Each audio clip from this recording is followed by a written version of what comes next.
I have been damn lucky to make friends with wonderful people. I like people a lot. I feel good with people, and Harris turned into one of my closest associated friends, although I saw very little of him. I had to travel where he was because he wasn't in Los Angeles. He left Los Angeles. At any rate, I then went to work, and this has to do with Roy Drew. I went to work for a man who had worked with us at Myron Hunt's office during the war. And he had opened an office and had a big department store he was working on and a couple of houses. And he hired me away from Hunt and Chambers, which was not, I would consider that unethical, but he did anyway.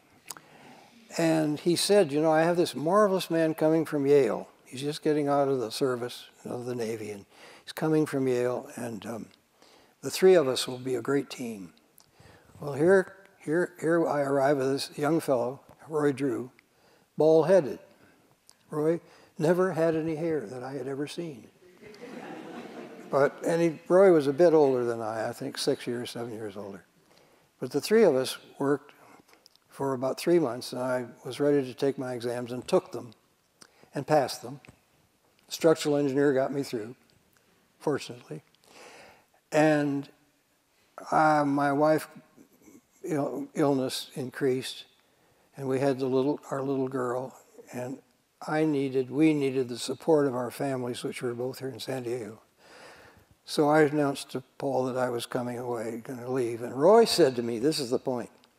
He said, do you mean to tell me that you're going to leave this great city when we have this work and we're in this great city and the potential for Los Angeles is so great, and you're going down to that foggy beach town? I said, yes, that's what I'm doing. I have to do it. So remember that.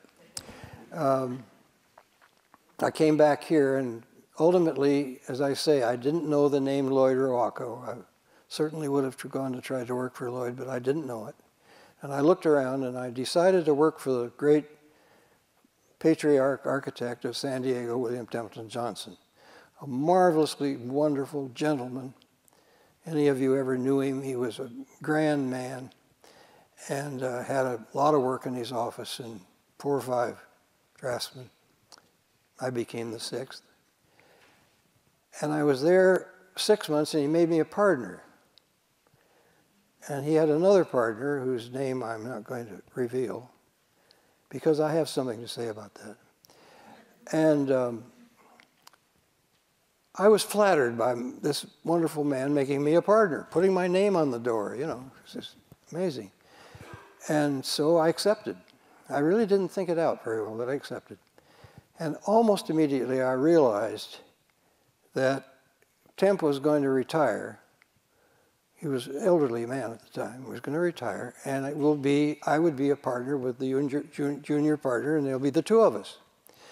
Well, it turned out that that man, the younger partner, was a very fine gentleman. He was forthright and honest, and had ethics, good ethics, but I didn't like his work. I didn't feel comfortable with the idea of being his partner.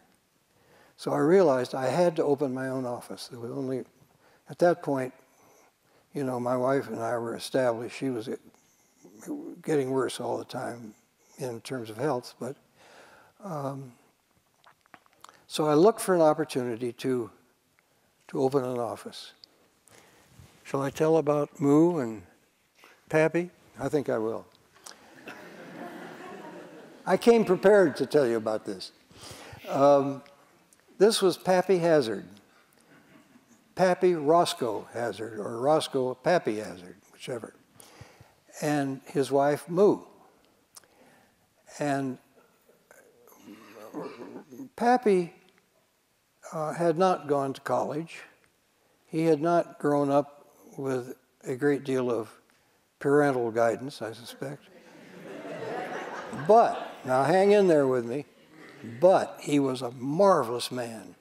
He was very successful. He'd made and lost 2 or 3 fortunes. He ended up being the road builder for San Diego. And his son, Bruce, took over that business, and Bruce died. He died, and then Bruce is gone now too. I don't know who owns the company now. Anyway, I made a friend, Ross Thiel, because in the process of buying the Green Dragon, which we haven't gone into yet, I designed a building there for a woman by the name of Mabel Whitsitt. And Mabel Whitsitt, for you who may be old enough now, I don't know, a pretty young-looking crowd, but Mabel Whitsitt had been in charge of the hats at Marston's department store. And in those days, women wore beautiful hats. They put a hat on as they walked out the door every day. And she decided to open her own hat store, and she wanted to do it in La Jolla. And she came to my father and to negotiate to being in the Green Dragon, and we built a building there for her and for me and for my father, our offices. And so she had the friend of Ross Thiel, the interior designer, who had been in charge of interior design at Marston's, as I remember. Now his son is here with us, her grandson is here with us tonight, so Robert, if I make an error in this, please stand up and tell me. But Ross liked what I did. We were comfortable together, and he told the Hazards that I should design their house. And so that was the opening for me to really open an office. It was a big house, expensive house, and with a fee would help me get started in life.